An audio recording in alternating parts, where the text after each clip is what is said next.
The words cut deeper than any knife could. I stood outside the counselor's office, my hand frozen on the doorknob as my 15-year-old daughter Sienna's voice carried through the thin walls. "My mom can't even keep a job," she said, her tone dripping with the unique disdain only teenagers can muster. "She's always gone, always tired, always making excuses. She missed my dance recital last month because of work." "What work?" "She got fired from the marketing firm 6 months ago. I've seen her come home at weird hours. Sometimes she smells like grease, sometimes like bleach. I think she might be doing something illegal." My heart shattered into pieces so small I wasn't sure I'd ever be able to put them back together. I looked down at my hands, cracked and dry from the industrial cleaning supplies at my night job, with a fresh burn from the fryer at my afternoon shift at Danny's diner. Under my coat, I wore the uniform from my morning job at the grocery store, the name tag reading Marla tucked into my pocket. "That's a serious concern, Sienna," Mrs. Hoffman, the school counselor, replied. "Have you talked to your mother about this?" "She'd just lie," Sienna responded. "She lies about everything. Tells me she's at work when she can't be. We live in a crappy apartment, but somehow she afforded my new laptop for school? And my dance classes? It doesn't add up. I think she's dealing drugs or worse." I pushed open the door, watching both their heads snap toward me. Sienna's face went from vindicated to guilty in a nanosecond. "Mrs. Torres," Mrs. Hoffman said carefully, "we were just—" "I heard," I said quietly, signing the papers on her desk. The ones about the upcoming parent-teacher conference, the permission slip for the spring field trip. My hand didn't shake, though everything inside me was trembling. "Sienna's concerns are noted." "Mom," Sienna started, but I held up my hand. "We'll discuss this at home." As we left the counselor's office, Principal Williams was standing in the hallway. He was a tall man in his 60s with kind eyes behind wire-rimmed glasses. "Mrs. Torres, could I speak with you for a moment?" "Privately." Sienna rolled her eyes. "Great, now the principal's involved. This is so embarrassing." "Go to class, Sienna," I said tiredly. She stomped off, and I followed Principal Williams to his office, preparing myself for another lecture about being a better parent, about finding stable employment, about providing a proper example for my daughter.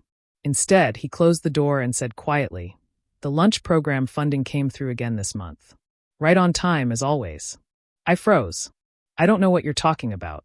He smiled sadly. "Marla, I've known it was you for a year now.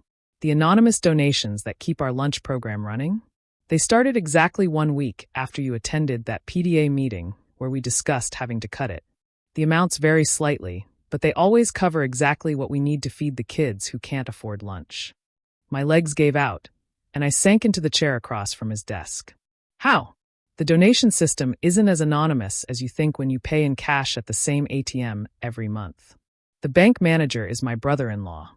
He mentioned a woman comes in every month with an envelope of mixed bills, 20s, 10s, 5s, 1s, like someone who works for tips.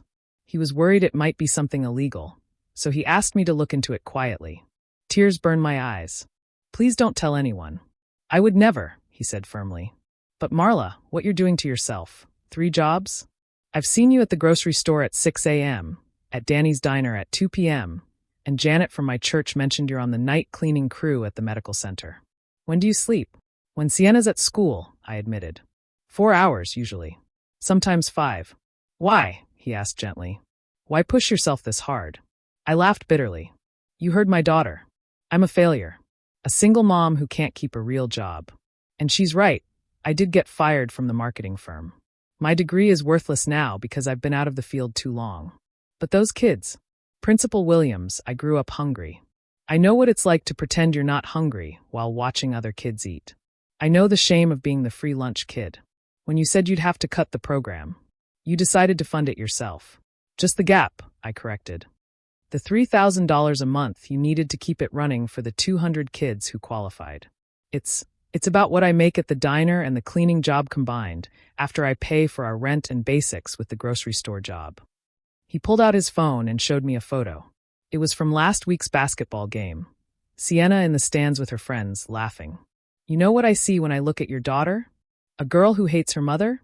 A girl wearing designer jeans she bought secondhand, carrying a laptop you saved for 6 months to buy, with perfect attendance because you make sure she gets here no matter how tired you are. A girl who doesn't know her mother is a hero. I'm not a hero. I'm just tired. The lunch lady, Mrs. Patterson, she wanted me to tell you something, he continued. She says she knows it's you.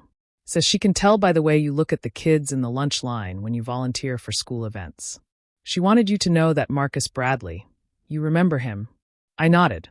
Marcus was a quiet kid, skinny, always hungry looking. He was failing all his classes. Couldn't concentrate. Since the lunch program got its funding back, his grades have gone from F's to B's. His teacher says he actually stays awake in class now. That's you, Marla. You did that. Please, I whispered. You can't tell Sienna. She already thinks I'm pathetic. If she knew I was working 3 minimum wage jobs.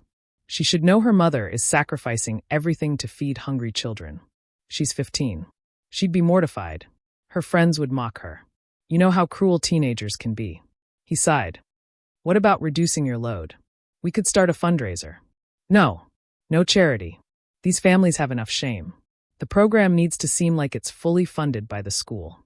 That's the only way the kids don't feel like charity cases. There was a knock on the door. Mrs. Hoffman entered with Sienna, who looked sullen. I'm sorry to interrupt, Mrs. Hoffman said, but there's been an incident. Sienna posted some concerning things on social media about her mother during lunch. My daughter's face was defiant as Mrs. Hoffman showed us her phone. Sienna had posted a long rant about her pathetic mother, who probably does inappropriate things for money, because no one works at 2 a.m. unless they're up to something shady. The comments from her classmates were cruel. Laughing emojis. Jokes about what I might be doing. Suggestions that ranged from insulting to disgusting. Sienna, Principal Williams said sternly, this is cyberbullying. Of your own mother. It's not bullying if it's true, she shot back. She is pathetic. She couldn't even keep a basic office job. Now she pretends to work, but can't tell me where. She's embarrassing. Something in me finally snapped. Not in anger, but in exhaustion. You're right, I said quietly. I am pathetic. Everyone turned to stare at me. I'm a failure who couldn't keep her marketing job because I refused to work the overtime that would have meant missing every single one of your school events. I'm pathetic because I clean toilets at the medical center from midnight to 4 a.m. I smell like grease because I work the fryer at Danny's Diner from noon to 6 p.m. I'm exhausted because I stock shelves at Palmer's Grocery from 5 a.m. to 11 a.m. Sienna's face had gone pale. 3 jobs. 3 jobs, I confirmed. 16 hours a day, 6 days a week. That's why I missed your dance recital. I collapsed at work, and my manager at the diner made me go home. I didn't want you to see me that week. But why? She stammered. Why would you? Because someone has to, I said simply. Because rent is $1,800 a month. Because your dance classes are $300 a month. Because your laptop was $1,200. Because food and utilities and clothes and everything else costs money. Because your father hasn't paid child support in 5 years. You could get a better job. With what time to interview? With what updated skills? With what energy? And even if I did, Sienna, even if I got another office job tomorrow, it wouldn't pay enough. Not for everything. Not for. I caught myself before mentioning the lunch program. But Principal Williams didn't. Not for the 200 kids who eat lunch every day because of your mother. The room went silent. What? Sienna whispered. Nothing, I said quickly. He didn't mean.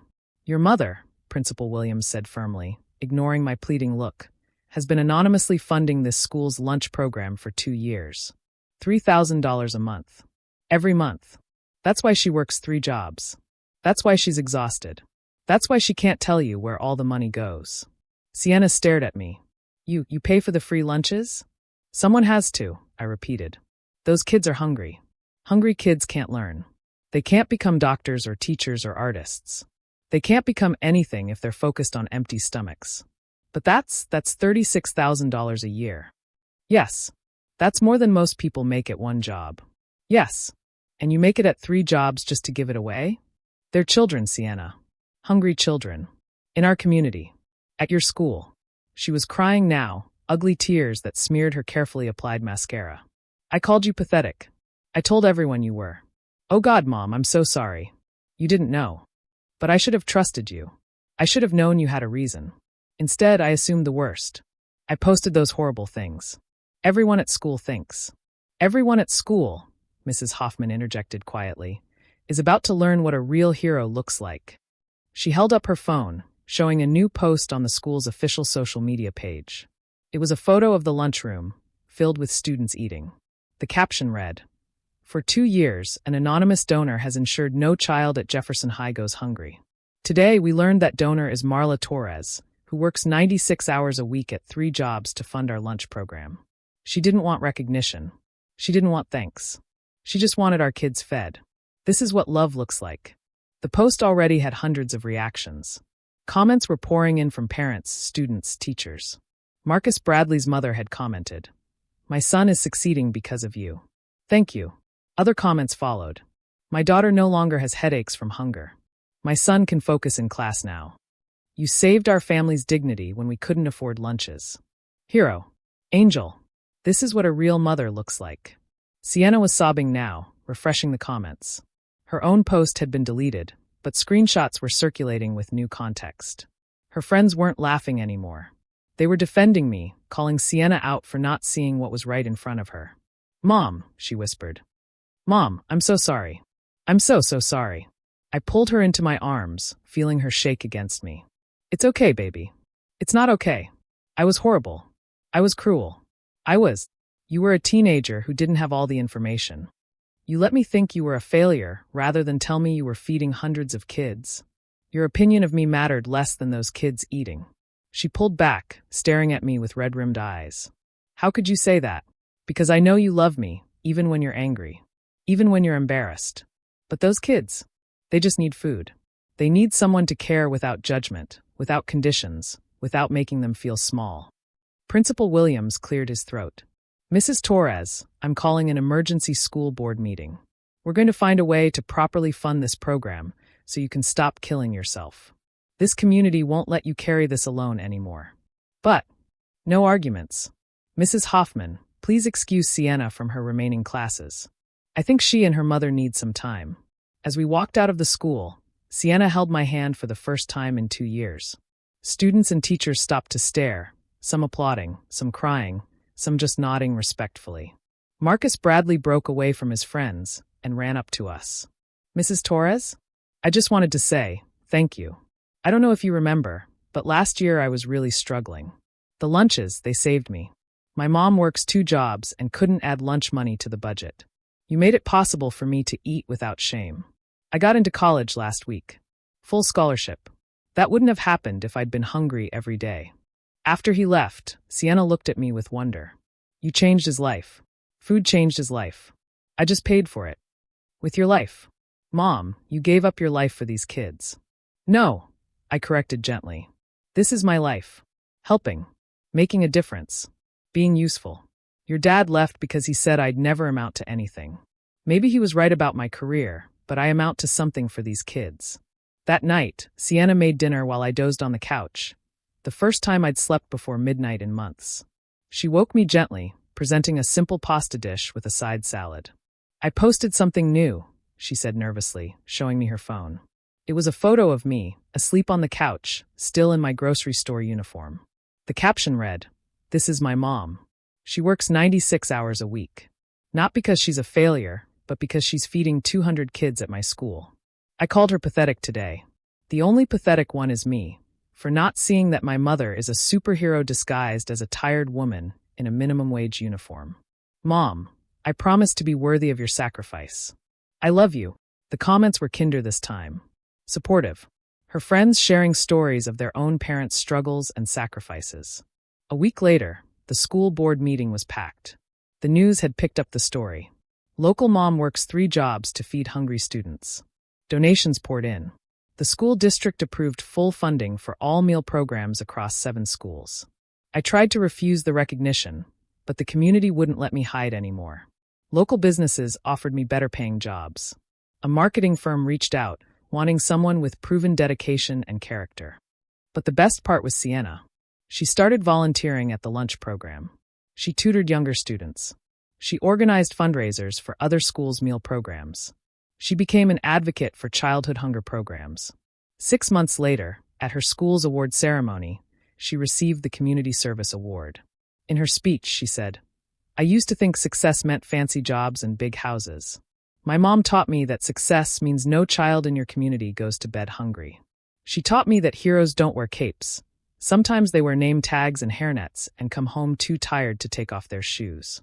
But they get up and do it again because that's what love looks like. I cried in the audience, no longer hidden, no longer anonymous, surrounded by parents who now knew my story. The woman next to me, Marcus Bradley's mother, squeezed my hand. "Thank you," she whispered, "for everything." I thought about Sienna's cruel words that day in the counselor's office. How she'd called me pathetic, embarrassing, a failure. Now she knew the truth, that sometimes love looks like exhaustion, that sacrifice isn't always visible, and that the smallest acts, like ensuring a child eats lunch, can change the trajectory of a life. I was still tired, but I was no longer alone. The community that I'd secretly fed had embraced me, supported me, and lifted me up when my secret was revealed. And my daughter? She finally understood that keeping a job wasn't the measure of success. Keeping 200 kids fed was.